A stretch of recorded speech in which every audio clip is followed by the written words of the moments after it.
तुम्हा सर्वांना तर माहीत आहे लवकरच शाळा भरणार आहेत आणि शाळा भरणार म्हटलं की सगळ्यात मोठा प्रॉब्लेम म्हणजे मुलांचा टिफिन. मुलांना भाजीपोळी खायची म्हणलं की असं जेव आलेलं असतं आणि तीच भाजीपोळी पोट भरून खावी त्याच्यासाठी थोडी तीच भाजीपोळी पण थोड्या वेगळ्या पद्धतीने बनवलेली आणि तोच टिफिन पण थोडासा डिफरंट. खूप सुंदर पद्धतीने मी आता तुमच्यासोबत टिफिन रेसिपी शेअर करणार आहे. बनवायला सोप्या असतील आणि मुलं टिफिन पूर्ण फिनिश करूनच आणतील. आजपासून आपल्या चॅनलवर मुलांसाठी टिफिनच्या रेसिपीची सिरीज सुरू होत आहे आणि छान तुमच्यासोबत मी टिफिन सिंपल रेसिपी दाखवणार आहे. ज्या रेसिपी खाण्यासाठी तर हेल्दी असतील, बनवायला सोप्या आणि मुलं टिफिन पूर्ण फिनिश करून येतील अशाच आपल्या ह्या टिफिन रेसिपी असतील. नमस्कार मंडळी, मी वर्षा येवले माझ्या चॅनलवर तुमचं खूप मनापासून स्वागत करते. चला मग आपण उशीर न करता आजच्या या स्पेशल रेसिपीला सुरू करूयात. सगळ्यात पहिलं तर 2-3 लसणाच्या पाकळ्या आणि अर्धा इंच अद्रक आपल्याला छान उकळामध्ये कुटून घ्यायची. तर इथं लसूण आणि अद्रक छान मी उकळामध्ये ठेचून घेतले आहे. या पद्धतीने अद्रक लसूण उकळीमध्ये ठेचल्यावर जी रेसिपी चव आहे ती खूप भारी येते. तर छान आपली इथं अद्रक लसूण ठेचून झालेली आहे. तर तुम्ही पाहू शकता कशा पद्धतीने ठेचले आहे. तर आता इथं घेतलेले आहे 1 वाटी सोयाबीन भिजून. सोयाबीन भिजवल्यानंतर त्यातलं पाणी काढून घेतलं आहे, छान कोरडी केली आहे हाताने पिळून. नंतरून जी अद्रक लसणाची पेस्ट केली ती पेस्ट म्हणजे ठेचून घेतला होता तो अद्रक लसण इथं आपल्याला सोयाबीनमध्ये घालून घ्यायचा आहे. सोबतच आपल्याला इथं चवीनुसार म्हणजे तुम्ही तिखट किती खाता त्याच्या हिशोबाने लाल मिरची पावडर टाकायची, गरम मसाला टाकायचा आहे आणि धना पावडर टाकायची, चुटकीभर हळद पावडर टाकायची आणि चवीनुसार मीठ ॲड करून घ्यायचं आहे. तर मसाले आता आपण रेसिपी मुलांसाठी बनवत आहोत त्याच्या हिशोबाने मसाले ॲड करायचे आहेत. मोजके मसाले घालायचे आणि थोडे थोडे घालायचे, तरीही ही रेसिपी खूप भारी बनून तयार होते. सोबतच 2 चमचे बेसन पीठ घालायचं आहे आणि या सर्व जिन्नस छान सोयाबिनीसोबत मिक्स करून घ्यायच्या. म्हणजे हाताने ह्या सर्व मसाले सोयाबिनीला आपल्याला चोळून घ्यायचेत.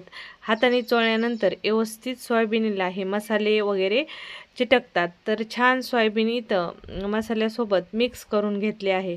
आता लगेचच आपल्याला गॅसवर कढाई ठेवून घ्यायची आहे. गॅसवर कढाई ठेवलेली आहे. कढाईमध्ये आता आपल्याला तेल घालून घ्यायचं आहे. कढाईमध्ये तेल घालून घ्यायचं आणि तेल घातल्यानंतर तेल सगळीकडून कढाईला लावून घ्यायचं. टीलची कढई आहे, टीलच्या कढईमध्ये कोणत्याही भाज्या टाका लगेच पटकन चिटकतात, म्हणून सगळीकडून अगोदर कढाईला तेल घालायचं आणि नंतरून जी आपण सोयाबीन घेतली होती मसाले वगैरे लावून ती सोयाबीन इथं कढाईमध्ये टाकून घ्यायची. सोयाबीन टाकून छान 4-5 मिनिट ही सोयाबीन मिडियम गॅसवर कढाईमध्ये परतून घ्यायची. 5 मिनिट व्यवस्थित छान इथं सोयाबीन भाजून घ्यायची आहे आणि कंटिन्यू अशीच आपल्याला चमच्याने हलवत राहायची, म्हणजे छान परतूनही होते आणि कढाईला खाली लागत नाही.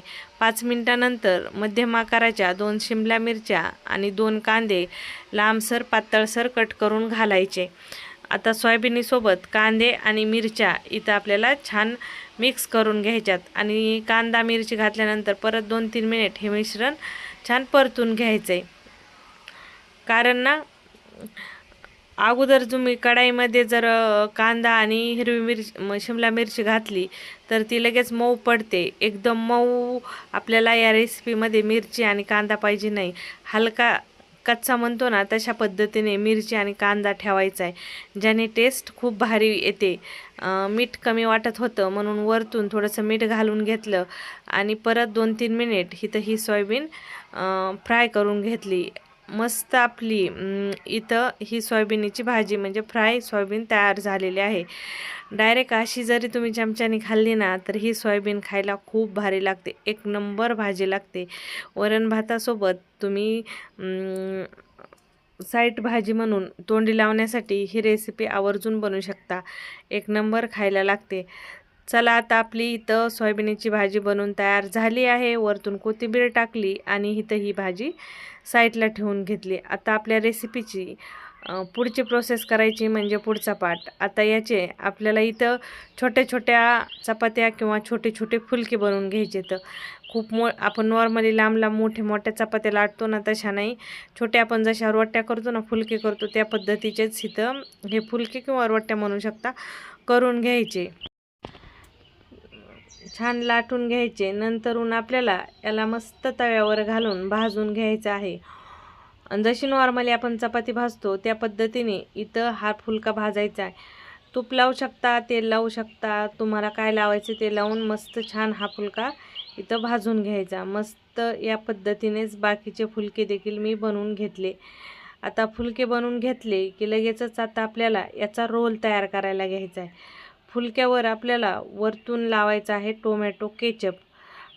टोमॅटो केचप लावल्यानंतर व्यवस्थित टोमॅटो केचप तुम्हाला फुलक्यावर म्हणजेच आपल्या छोट्याशा मिनी चपातीवर लावून घ्यायचं आहे. सोबतच जी आपण सोयाबिनीची भाजी तयार केलेली ती सोयाबीन फ्राय इथं चपातीवर टाकून घ्यायची आणि सोबत वरून चीज खिसून घालायचं. नंतरून आपल्याला हे जे रोल बनवले आहेत ते रोल फ्राय करायला घ्यायचे आहेत.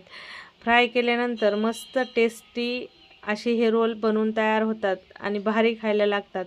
ही रेसिपी जर तुम्ही तुमच्या मुलांच्या टिफिनला दिली तर टिफिन 100% तुमच्या मुलांचा खाली दिसणार आणि एकाच रोलमध्ये मुलाचं पोट भरणार. कारण ह्याच्यामध्ये प्रोटीन खूप सारं आहे, फायबर आहे, बेसन पीठ सोयाबीन घातलं आहे, तसंच हिरवी मिरची शिमला मिरची कांद्याचा वापर केलेला आहे. मस्त आपली रेसिपी तयार आहे. पाहता क्षणी तोंडाला पाणी आणणारी रेसिपी आहे. तुम्ही मुलांच्या टिफिनमध्ये आवर्जून ही रेसिपी द्या. एकाच रोलमध्ये मुलांचं पोट भरणार आणि पोट भरलं तरी मन भरणार नाही, एवढी भारी रेसिपी आहे. आणि सॉस वगैरे सर्व लावलं आहे. तुम्ही नुसते असे रोल टिफिनला दिले तरी चालेल, पण तुमच्या मुलांना आणखीन या रोलसोबत सॉस चटणी कोणती आवडत असेल तर देऊ शकता. एक नंबर रेसिपी आहे. नक्की टिफिनला ट्राय करा. रेसिपी कशी वाटली कमेंटमध्ये सांगायला विसरू नका. रेसिपी आवडली असेल तर लाईक शेअर नक्की करा. आणि आत्तापर्यंत माझं चॅनल आणखीन तुम्ही सबस्क्राईब केलं नसेल तर चॅनलला सबस्क्राईब करायलाही विसरू नका.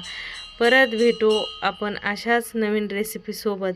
ही आपली सिरीज चांगली महिनाभर सुरू राहणार आहे.